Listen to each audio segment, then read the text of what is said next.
Escala en París. Florencia Valdés. Bienvenidos a Escala en París, un programa de Radio France Internacional y de France 24. Es un placer estar con ustedes. El deseo se administra y el cuerpo se gobierna. Puede sonar extraño, pero cuando un Estado establece programas, leyes y normas para disminuir, incitar la natalidad o promover un modelo único de familia, el Estado se mete en el dormitorio. Es lo que demuestra Víctor Hugo Ramírez, que ha investigado las políticas sexuales en México entre 1974 y 2016. Fechas muy precisas, y nos va a contar por qué. No estamos hablando de prácticas totalitarias, pero de métodos más sutiles y difusos al servicio de la economía. En esta ocasión nos vamos a enfocar en el modelo mexicano, pero seguramente encontraremos similitudes en Latinoamérica. Víctor Hugo, muchas gracias por estar con nosotros. Muchas gracias por la invitación. Bueno, esta investigación está compilada en un libro, La Administración del Deseo y el Gobierno de los Cuerpos, que fue publicado este año por la Universidad Nacional Autónoma de México. Usted es politólogo, investigador en la Universidad de Newcastle en Inglaterra. Esta investigación comienza más que todo como un hallazgo arqueológico, nos dice usted en preámbulo. ¿Por qué? Sí, comencé la investigación en una institución muy poco conocida de México que se llama CONAPO, que tiene, de hecho, atribuciones muy importantes que casi nadie conoce. Empecé en los archivos de los años 60, 70 y hablo un poco de esta arqueología porque es desentrañar los archivos de una institución que, vuelvo al punto, casi nadie conoce, y que descubrí un texto que me llamó poderosamente la atención, que se llamaba Guía de Comunicación Sexual para la Población Rural en México. Y en este libro encontré 3 condiciones que el Estado mexicano recomendaba a la población para tener en cuenta en sus relaciones sexuales. Y cuando yo descubrí estas 3 condiciones, dije, wow, que el Estado mexicano se meta en nuestra cama y que nos empiece a recomendar cómo debemos tener las relaciones sexuales, es algo muy interesante en la historia de México. Porque es un libro muy, muy explícito, no se va por las ramas, realmente da consejos e instrucciones. Exacto, y entonces me puse a pensar, ¿puede hoy un Estado, no solo el mexicano, sino cualquier Estado, recomendarnos, meterse a nuestra cama y recomendarnos cómo debemos tener nuestra vida sexual? Y realmente es muy difícil ver que hoy un Estado podría hacer lo mismo. Entonces, ¿por qué en este momento histórico de un Estado el aparato gubernamental se mete a darnos este tipo de guías de conducta? Me pareció algo muy interesante a estudiar. Y no es un texto único, y usted habla de una época muy precisa. Estamos hablando de los años 70. En los años 70 usted escribe: poblar es gobernar. Y luego, a partir de 1974, cambia el paradigma. ¿Qué pasó?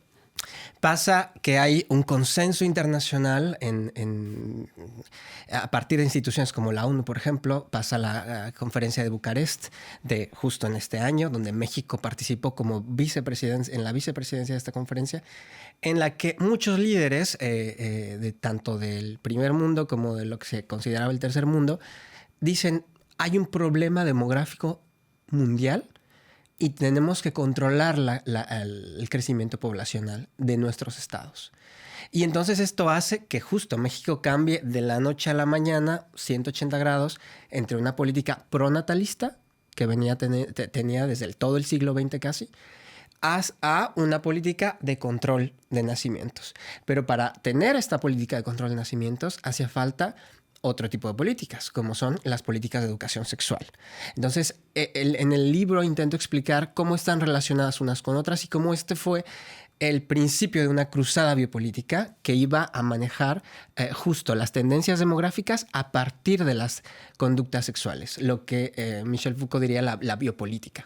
Porque ahí en ese momento se arraiga una política y una creencia también, es que entre menos niños tenemos, más desarrollo tenemos, porque esto no solamente es control de población, es que vamos hacia un desarrollo económico, y ese desarrollo económico cuenta con la reducción de los nacimientos. Claro, de hecho la frase de las campañas del CONAPO y de México era vámonos haciendo menos para vivir mejor, la familia pequeña vive mejor. Entonces la idea era, si tenemos menos hijos, vamos a tener mejores condiciones de vida, vamos a ser más modernos, vamos a tener un desarrollo económico, vamos a lograr casi la felicidad.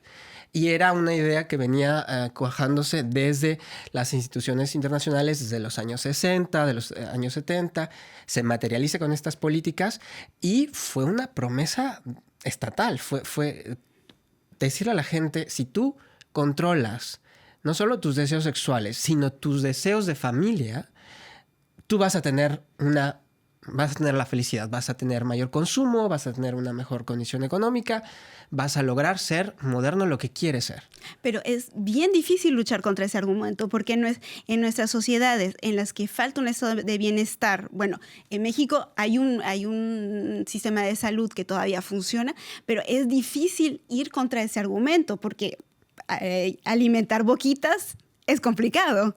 Claro, había una parte muy, muy real, que es decir... Y pragmática. Que es decir, las familias que tienen más hijos pues necesitan mayores recursos en todos los aspectos. Ahora, es una promesa que no se cumplió y no se cumplió por diferentes factores. México tuvo 2 crisis económicas tremendas en el 82 y en el 94 que hicieron que por más que uno tuviera pocos hijos, las condiciones de vida cayeron hasta a su máxima mínima expresión. Entonces hay una complejidad de factores que hicieron que esta política, por mucho que se llevara muy al pie de la letra, no podía lograr materializar todas las promesas que el Estado le hizo a los mexicanos y mexicanas. Mexicanos sí, pero no todos los mexicanos, porque estos libros, estos textos, estas guías muy explícitas, lo volvemos a decir, se dirigen a una cierta población. ¿A quién se dirigen estos folletos? No se dirigían a todos, tienes razón. Se dirigían específicamente a los campesinos, las campesinas, los obreros, las obreras y en específico a las mujeres. Era el control del cuerpo de las mujeres el que importaba para las políticas. Obviamente porque las mujeres eran las que tenían los hijos, las que parían, pero era un control a partir del cuerpo médico y a partir de la educación del cuerpo magisterial de una conducta sexual de las mujeres, del cuerpo y de la biología de la sexualidad de las mujeres. Me permito leer algo que está escrito en ese libro. El cuerpo de las mujeres mexicanas surge como el problema más urgente por el peligro de su reproducción excesiva, el desconocimiento de su cuerpo vinculado a factores como la pobreza. Mujeres, sujeto, no. Objeto, sí. Completamente, y no eran cualquier mujeres, porque las mujeres ricas y de clase media no estaban dentro de las políticas. Eran las mujeres pobres, las mujeres campesinas, las mujeres que vivían en las zonas rurales de México. Entonces, es increíble ver en los archivos de las políticas cómo había campañas perfectamente organizadas para llegar a los rincones más alejados de México, a los pueblos, a las comunidades rurales, y hacer campañas desde campañas con títeres, campañas en las plazas. Es decir, había toda una orquestación, una política de Estado que pocas veces hemos visto de tal magnitud organizada y donde participaba el Ejército, el Marina, la Secretaría de Agricultura, la Secretaría de Economía. O sea, era una gran cruzada biopolítica. Y además de esas entidades, obvio, el cuerpo médico y la educación nacional eran fundamentales en esta cruzada, para retomar sus palabras. Completamente. Hay 2 cuerpos que son el cuerpo visible del Estado, que es el cuerpo médico. En esto entran médicos, médicas, enfermeros, enfermeras, también las matronas, las que parían en las comunidades rurales. Y del otro lado está profesoras, profesores, maestros, maestras, desde los niveles de primaria hasta la universidad, para que el mexicano y la mexicana en concreto conociera las funciones fisiológicas de su reproducción, que su cuerpo, que conociera cómo funcionaba su cuerpo, para que en automático, una vez que conociera, esa era la ideología en ese entonces, ya la mujer iba a controlar su fertilidad y su fecundidad gracias a los métodos de planificación que el médico o la médica le iba a ayudar a distribuir. Entonces, estas 2 dispositivos, estas 2 maquinarias iban a coordinarse para este objetivo. Pero lo más curioso es que se trata de que el individuo integre todas estas prácticas y que le dice al individuo, bueno, usted a partir de ahora, y son los textos de ley que lo dicen a partir de usted. Usted es el único, su pareja son los únicos que pueden decidir cuántos hijos y en qué momento, ¿verdad?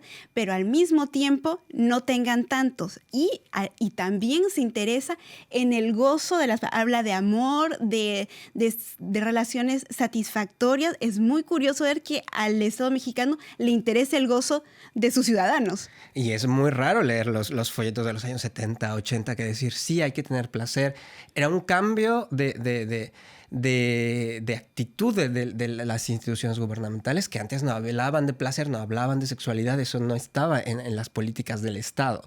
Entonces hay toda una serie de paradojas de estas políticas en las que se va a hablar, por ejemplo, hay un problema de control de la población porque no hay, en el futuro no vamos a tener recursos, pero al mismo tiempo se incitaba la reproducción de la familia nuclear, que era, si antes compartíamos las generaciones anteriores compartían una sola casa con múltiples o diferentes generaciones, ahora cada ser humano va a buscar una pareja y multiplicar unidades domésticas en todo el mundo y eso evidentemente multiplica el consumo y multiplica el uso de recursos. Entonces hay paradojas.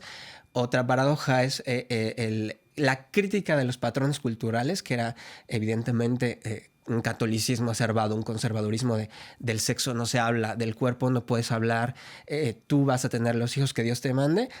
El Estado empieza a decir, no, eso hay que criticarlo. Estado laico, que debemos recordar que el Estado mexicano es un Estado laico. Exactamente. El Estado empieza a criticar estos patrones históricos que los refuerza el Estado laico, pero al mismo tiempo refuerzan un modelo de familia nuclear, heterosexual, monogámica, capitalista. Entonces hay una serie ahí de contradicciones que es muy interesante analizarlas. Ahora, saltemos al siglo XXI.